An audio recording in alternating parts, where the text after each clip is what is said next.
So I'm going to cover in the next 15 or 20 minutes pulmonary valve pathology and echocardiographic assessment.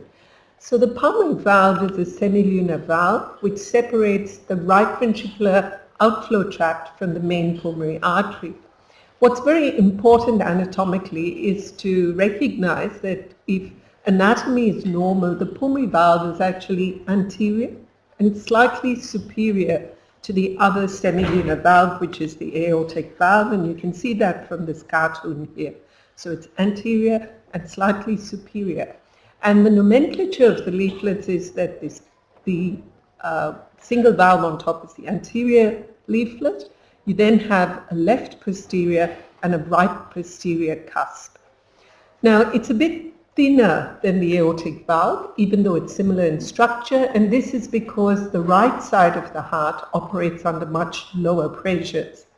What's very important is that most disorders associated with the pulmonary valve are associated with congenital problems, and acquired problems of the pulmonary valve are relatively rare.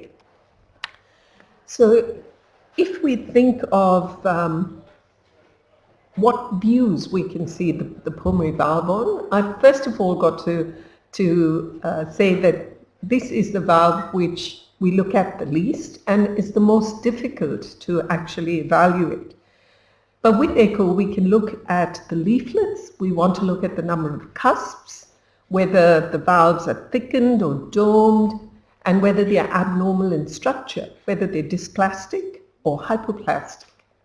So the workhorse and the mainstay is, of course, transthoracic echo, and we have certain standard views. So we have the parasternal long axis view, and in terms of imaging the pulmonary valve, the adult congenital sonographers are really expert at this, and I'd like to acknowledge help I've had in this presentation from Sue Bradley and Min, and also my colleague David Tannis. So this is the parasternal long axis view, so you tip up to look at the tricuspid valve, and then if you look down and lateral, you see the pulmonary valve. The mainstay, of course, is the short axis view, so you see the right ventricular outflow tract and the pulmonary valve, and if you tip a bit anteriorly, you can see the branched pulmonary arteries as well. You can also look at the pulmonary valve from a subcostal view, and from a suprasternal view, where we normally look at the aortic arch.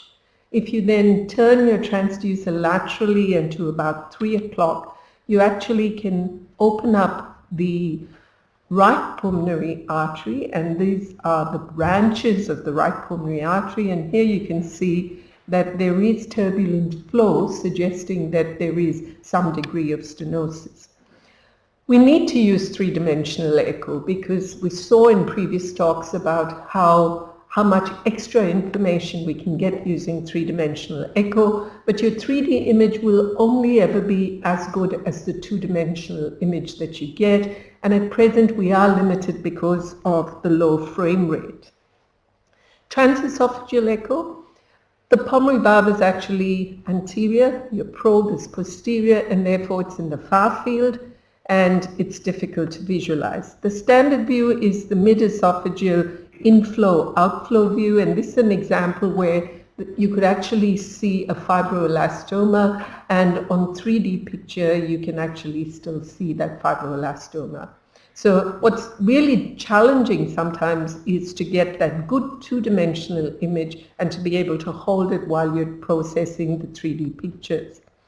You can also use a high esophageal view and open out the pulmonary valve and the pulmonary artery.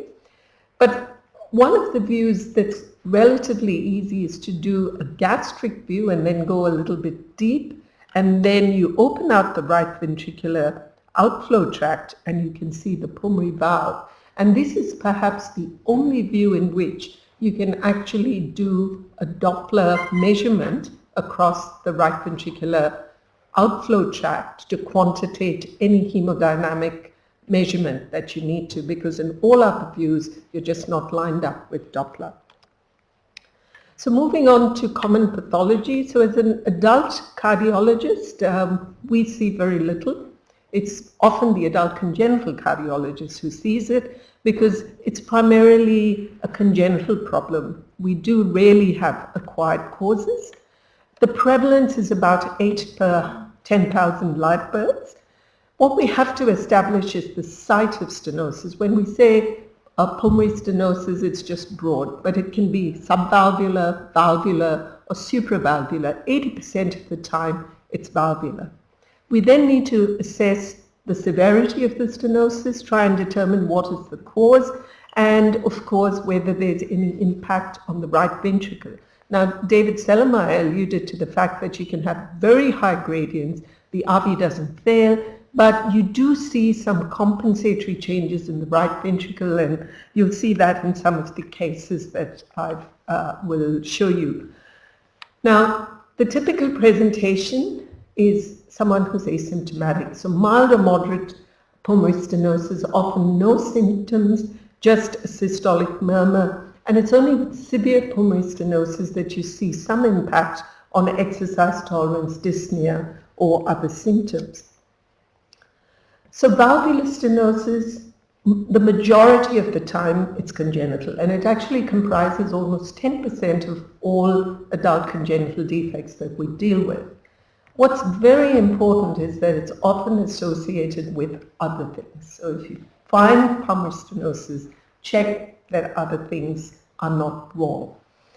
Now, acquired pulmonary stenosis, the commonest cause, which we know is very rare, is carcinoid heart disease. For some reason, even rheumatic heart disease does not affect the pulmonary valve.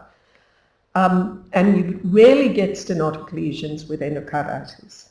There is this entity called a dysplastic pulmonary valve, and this cartoon sort of highlights it here. Essentially, the valve is just very thick, but you don't actually get commissure effusion. It doesn't sort of have the discrete leaflets. There's an association with Noonans syndrome, and what's important is that they don't do very well if you do valvuloplasty, so it's important to recognize. Whereas if we're dealing with simple pulmonary valve stenosis, what you get is the typical doming and thickening of the leaflets. Calcification too is reportedly very rare in the pulmonary valve. The other types, subvalvular and supravalvular, again, both associated with congenital heart disease. The acquired form of subvalvular stenosis can occur if you've got hypertrophy, especially of the right ventricular outflow tract. With supravalvular stenosis, you've got to remember that it can happen at multiple sites. So it may be the main PA, the right PA, and even branch stenosis is common, and it's associated with Noonans and Williams syndrome. And that's just two syndromes where there's characteristic facial features, and there's also neurodevelopmental delay. So you should look at ancillary supported things like the ECG, so you can see right axis deviation, evidence of right ventricular hypertrophy. On a chest X-ray, you may see a dilated main PA.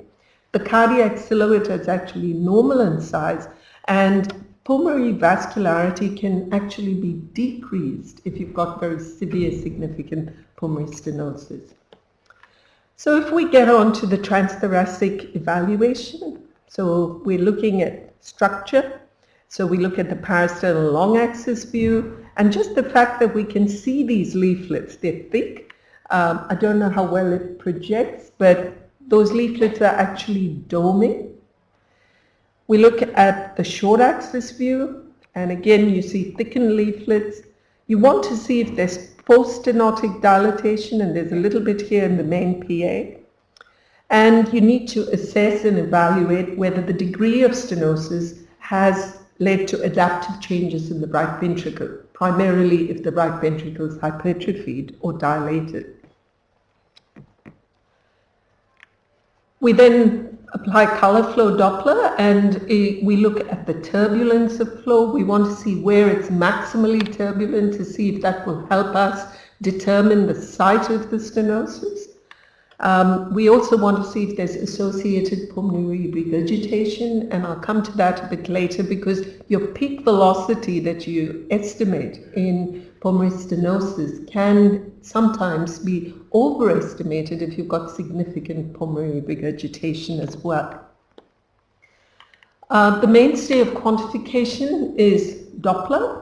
So you can use pulse Doppler to actually try and localize where you're getting the highest velocity. And then we use CW Doppler to measure peak velocity, the mean gradient, and the peak gradient using the Bernoulli equation, where the peak gradient equals 4 times square of velocity. Now, because it's a right-sided valve, there's significant variation with respiration, so you do need to average a few beats. The top panel here shows a peak velocity less than 3 meters per second with a maximum of 33, mild pulmonary stenosis. The bottom 4 meters per second getting up to 64, just sitting at that moderate to severe pulmonary stenosis. How do we grade it? So unlike the aortic valve, where we've got fancy dimensions, we can work out a valve area. With pulmonary valves, we don't do any valve area quantification, and it's simply based on gradient. So it's just the velocity and the gradient. There's good correlations, and these studies have been done way back in time, good correlation with invasive measurements. And we need to get CW Doppler in multiple views, and it's the highest velocity that we want to report. What about correlation with cap pressure? So remember that a peak velocity on echo will always be higher. It's not that we've got it wrong, but we're measuring a different thing. So in the cath lab, what we measure is peak to peak, and that actually correlates better with a mean gradient rather than a peak gradient that we get with echo.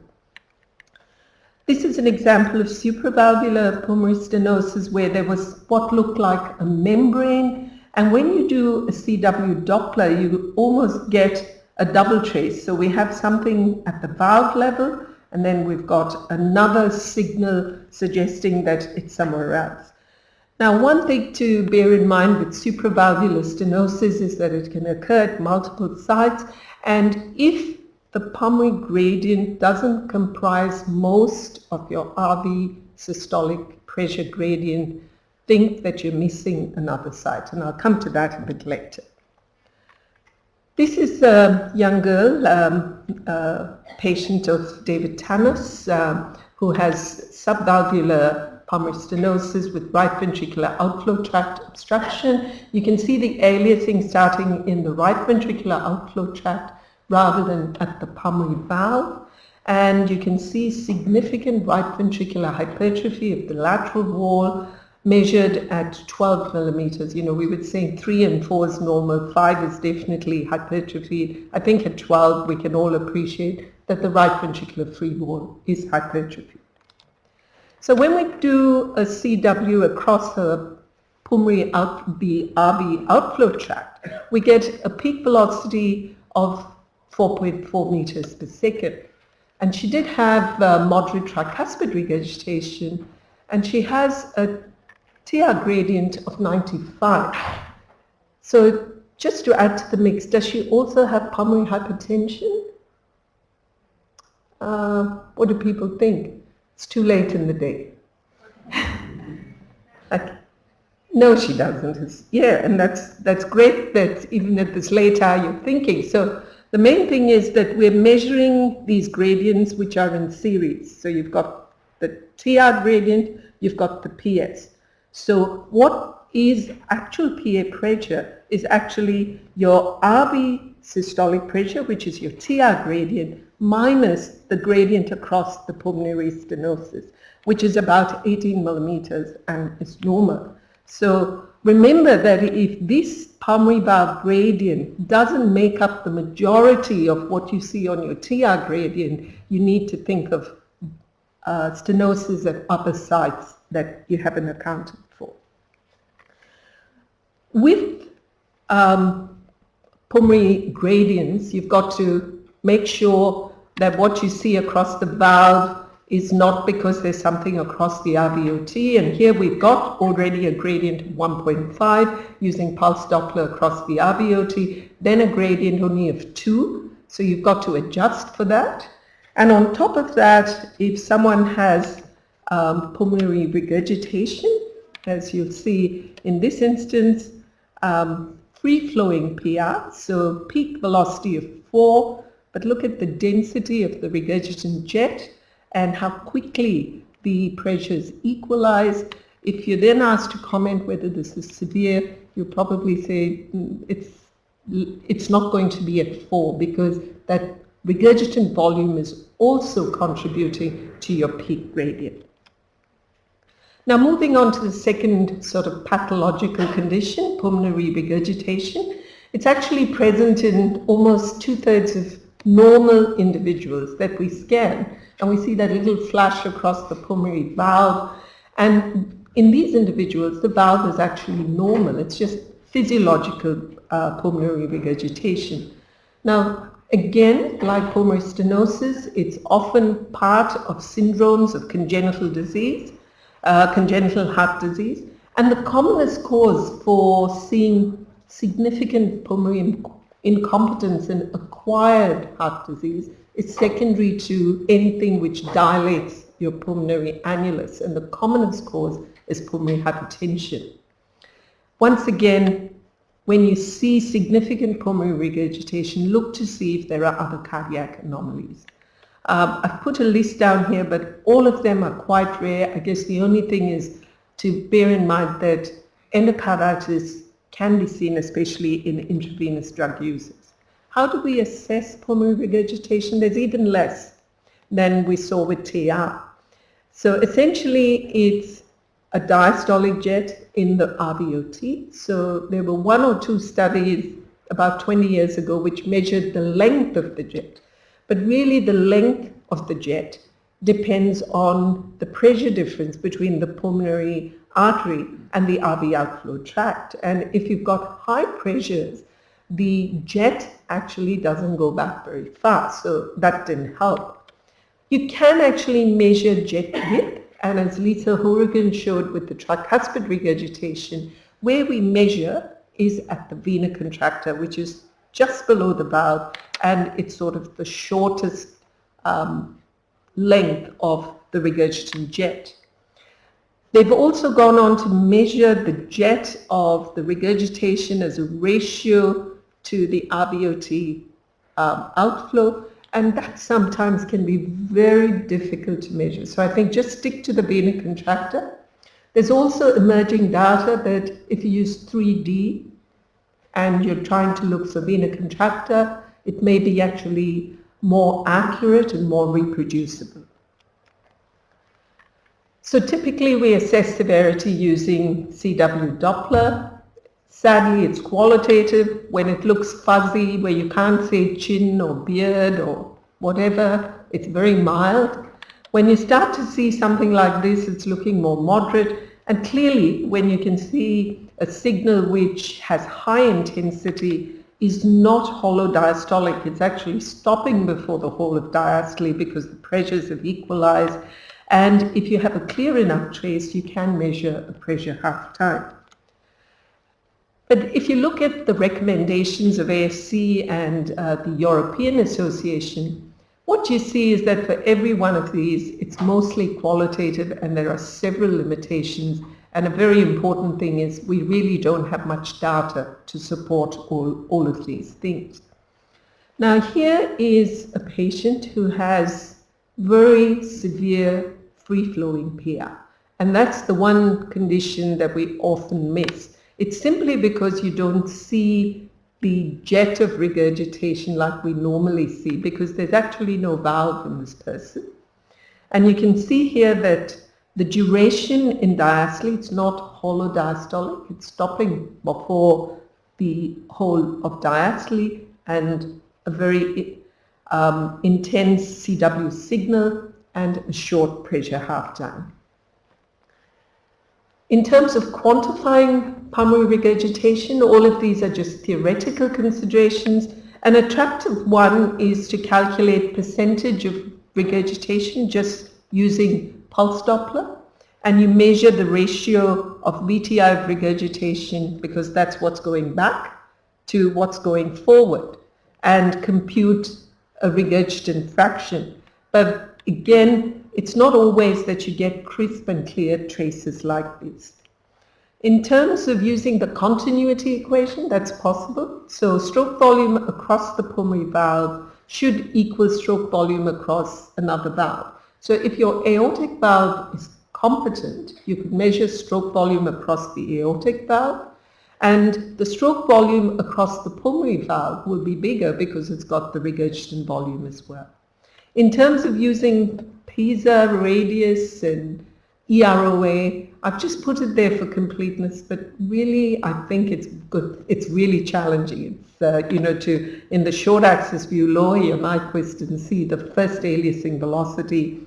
I don't think I'm good enough for that. But with 3D echo, there is now a suggestion that you can planimeter the effective regurgitant orifice area. There's only one reported study in the literature, so we'll have to wait for a few more to come out to back that information.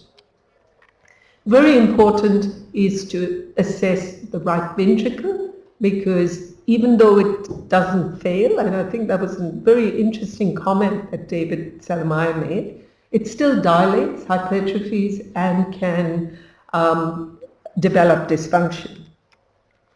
So in terms of grading severity of PI, again, the ASC and EAE recommendations, so you can see everything that's quantitative has not been defined. Something that's very useful is to actually look at your VTI or your flow across the pulmonary valve and the aortic valve. Because the pulmonary valve has a bigger area than the aortic valve, if we say stroke volume is the same, the VTI and the peak velocity should be lower. But if it starts to become bigger, you know there's more flow, and that could reflect PR in the absence of a right to left shunt. So finally, just a case, someone with severe pulmonary hypertension, a very dilated RV, flattened septum, significant pulmonary hypertension, and when you look at her pulmonary valve, you do see pulmonary regurgitation. In this instance, it's important to look at forward flow, to look at the acceleration time, to look at the pattern, as was mentioned earlier in session 2, and here you can actually see some systolic notching. So just to summarize, the pulmonary valve is difficult to image, and we don't have a lot of data to back things. We need, however, to evaluate the severity of stenosis and regurgitation using multiple views. With pulmonary stenosis, we assess severity just using a valve gradient. With pulmonary regurgitation, we often look at the CW Doppler, but perhaps now with 3D echo coming in and becoming much more user-friendly, we may be able to quantitate the effective regurgitant orifice area. Remember, when you see PI in the setting of pulmonary hypertension, that it may just be consequent to dilatation of the annulus. Always check for associated heart defects, ASD, VSD, other congenital problems, and clearly there's a lot more work that's required for quantification of problems with this. And thanks for your attention.